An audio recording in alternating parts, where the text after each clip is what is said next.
Good morning mga kachong. Ayan, panibagong araw na naman tayo at panibagong vlog. Ayan, at update lang tayo ulit sa ating mga solid team chong.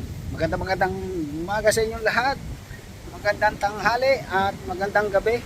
Saan masulok ng mundo, ayan, lahat ng ating OFW, may kalab shout out sa inyong lahat. At ito, papakita ko sa inyo yung nakuha natin troso. Alright, yan mga kachong. Bale, tinistis na natin yung troso. Ayan. Piniskihan lang natin kahapon yan. Hindi natin nabidyohan kasi umuulan.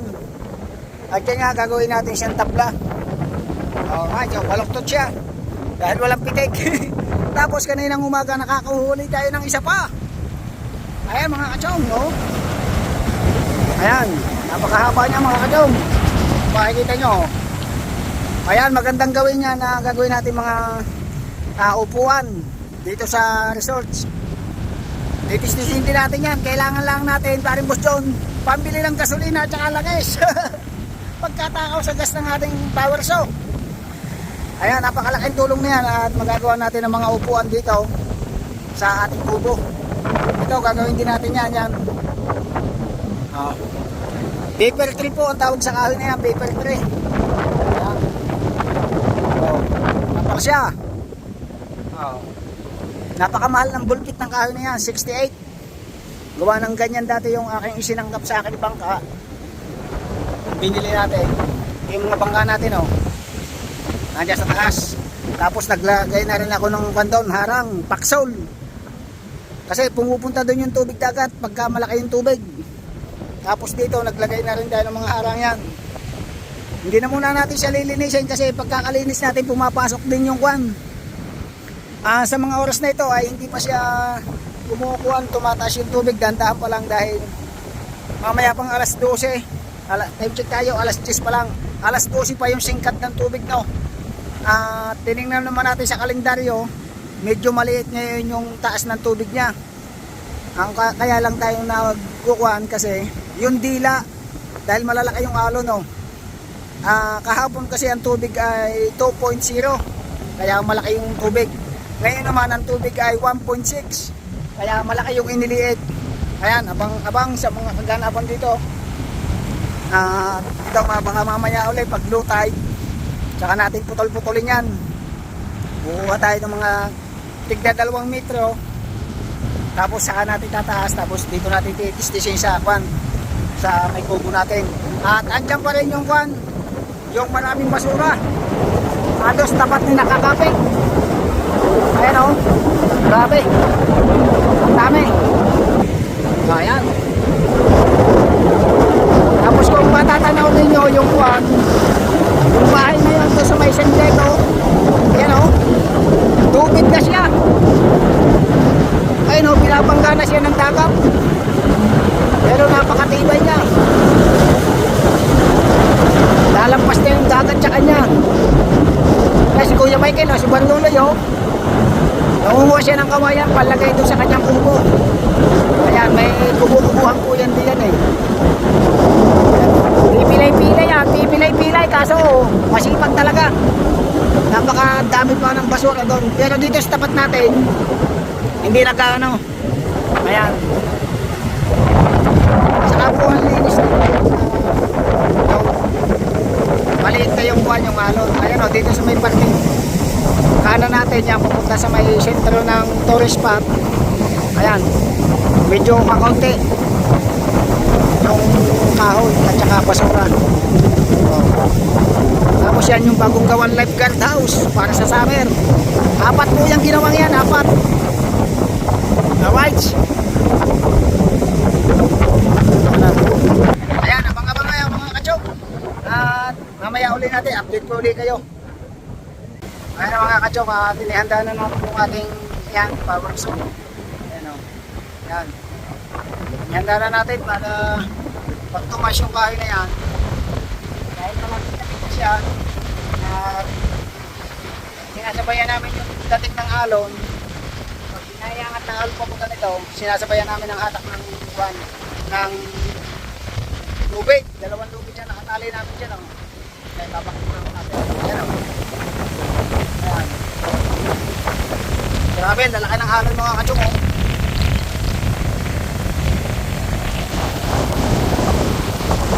Malapit na. Pag dumating siya dito sa may ibabaw na ito, yan, gagat-gatin na natin ang power saw. Putol-putulin na natin. Kukunin lang natin yung tamang sukat para gagawin natin mga upuan dito sa resort. Ayan, bibiyak-biyakin natin. Gagawin natin medyo makapal para matibay. Lakas ng hangin. Ang lalaki ng alon, no? Silipin ulit natin yung malaking bahay.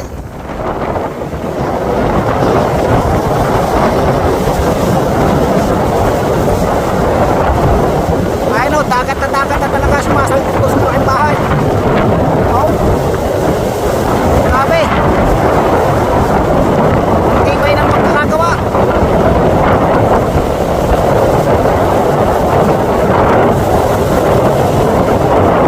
Mamaya pa, nasa gitna na ng dagat. Mamaya hapon, tingnan natin mamaya. Napunta tayo doon, subukan natin i-vlog doon sa mas malapit. Kaso hindi tayo makakatawid ng mas malapit dahil may malaking bunga nga ng ilog na dyan. Pero pag isinong natin yan, na malapit tayo doon sa may ilog, dahil makikita natin yung kung ano yung nangyayari doon. Mga paglakay dyan mga kachong.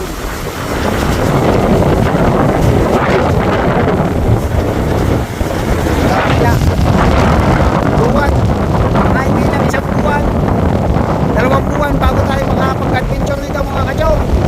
Ay maraming salamat sa lahat ng nakapunood ng aking video. Thank you. Ayan, maraming 5K na po yun. Maraming salamat sa lahat ng ating mga OFW dyan. Thank you so much sa walang sawa niyong support sa ating YouTube channel. Thank you. Shout out po sa inyong lahat. Ayan, kay anak May Santos at anak Eric. Maraming salamat. Thank you so much. At sa Kasangka Foundation, kay Daddy Kay, Mami Bella, maraming salamat.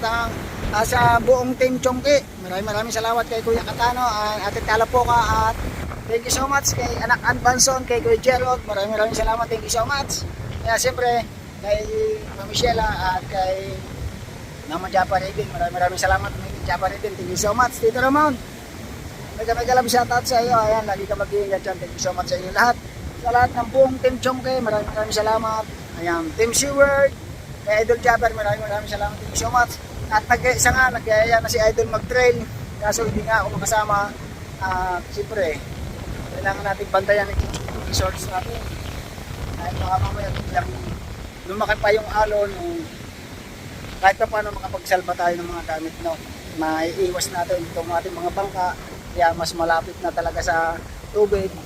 Siyempre, kailangan na nandito tayo lagi at lagi tayong nakabantay.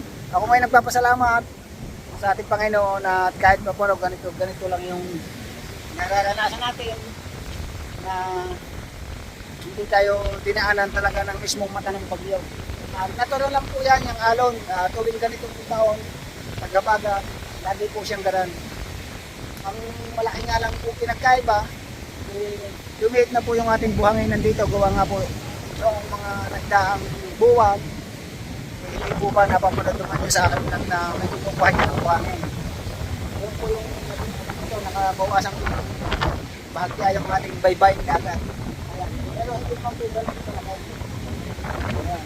Yung malaking bagay po yung sana huwag na ulit maulit dahil baka sa susunod na mangyari yung magdam pa na mawala na sa mapa. Alright, at yun, abangan nyo yung gagawin natin dito pag-business nga. Maya lang. Update natin kayo mga kachong. Alright, kay Paring Postyon Travel Vlog, maraming salamat sa support. Paring Postyon, laging mag-iingat sa pagpasok dahil madulas ang daan. Kay Madam Maribek, maraming salamat para Isong Family. Thank you so much sa inyo mga kapatid. I love you lagi sa inyo dyan, lagi kayo mag-iingat dyan. I love you. Yun na mga kachong, yung ating lukan. Ano bang tawag sa inyo niyan? Comment below. Down below. Ang tawag sa Bisaya ay tuway. Kuya, saydin mo yung kuwan. Yung tabihan. Hindi, yan. Kukunin mo lang muna dyan, dip na. Ang lalaki niya mga kachong. Nakuha namin doon sa palaisdaan ng Tio Mateo. Nakasuka na kasi kaya ganyan, nakasuka na.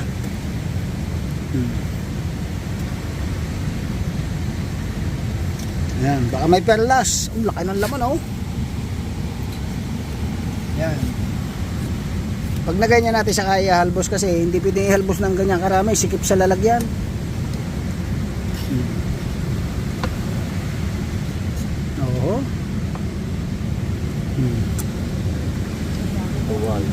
Parang nakakatakot kainin ang lalaki. Oh, grabe, laki oh. Kaway.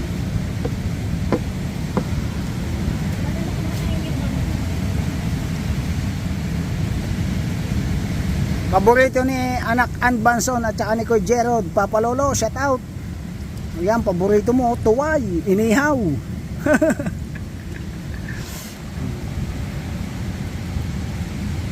Hindi pa ako niya, yung pinaka gatel niya sa gitna, yun lang ang kinukuha dyan.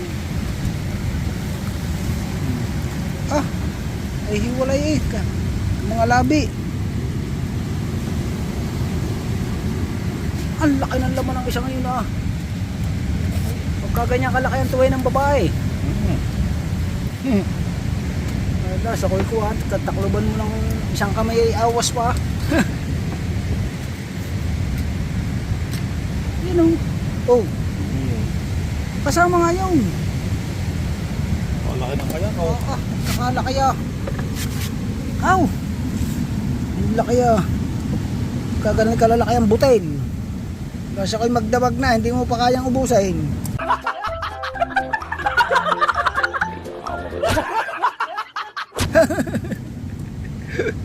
Grabe. Ang laki ng laman na.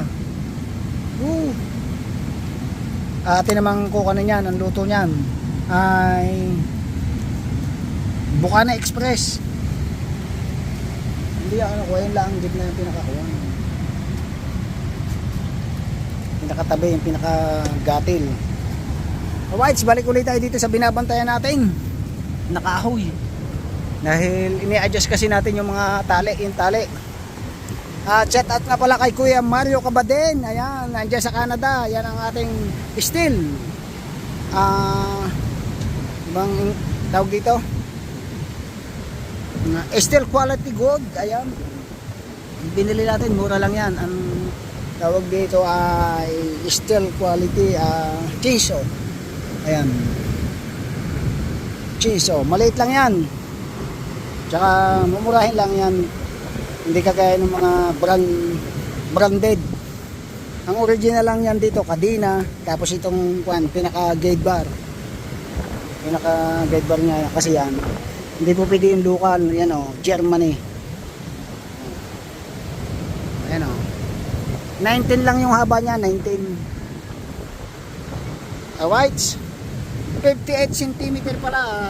3.2 kW.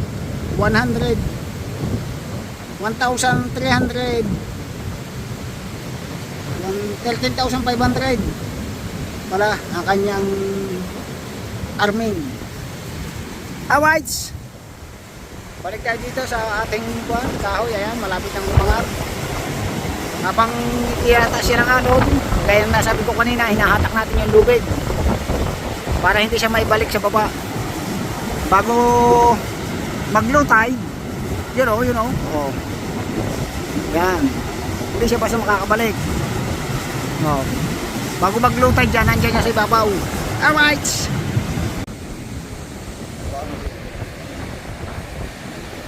Oh, lumabas ang kamay mo dun o.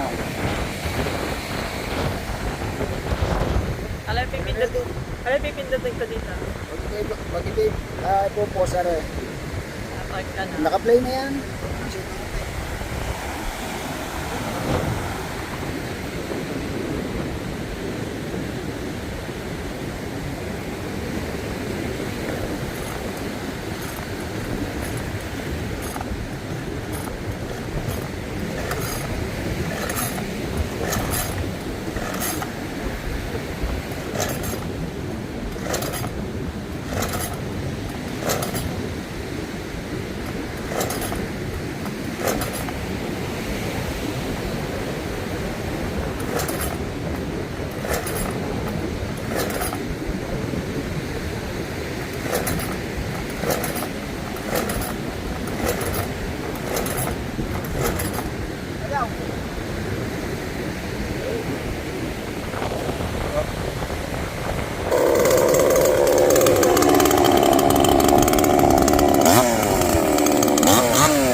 kabayay.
Chong, medyo lumiit na yung ating karagatan.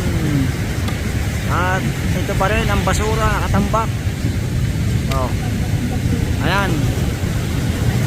Maliit na ang alon. Bata nga rin tutuloy. Mga 2 linggo pa siguro. Wala nang alon na, no? Makakapumantay na tayo, no? Oh. Ang layo ng bahura. Malapit na sa porton yung alon. Now. Oh. Lalaki? Hindi ko makita kasi ng Fortune Island.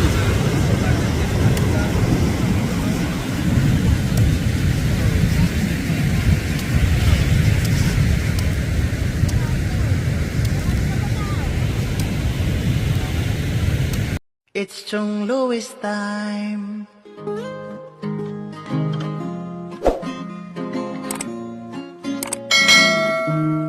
Oras na ni Chong Louis, Chong Louis ng Bukana.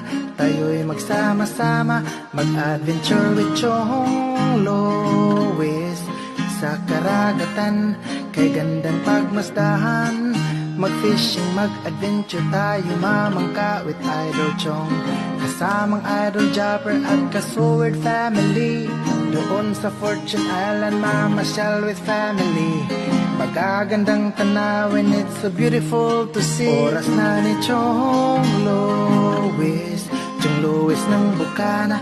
Tayo'y magsama-sama, mag-adventure with Chong Louis. Sa karagatan, kay gandang pagmasdahan, mag-follow na kay Chong Louis. Saan man sa mundo, mag-subscribe na kayo. Chong, Chong, Chong, Chong Louis. Chong, Chong, Chong, Chong Louis. Mag-subscribe na kayo.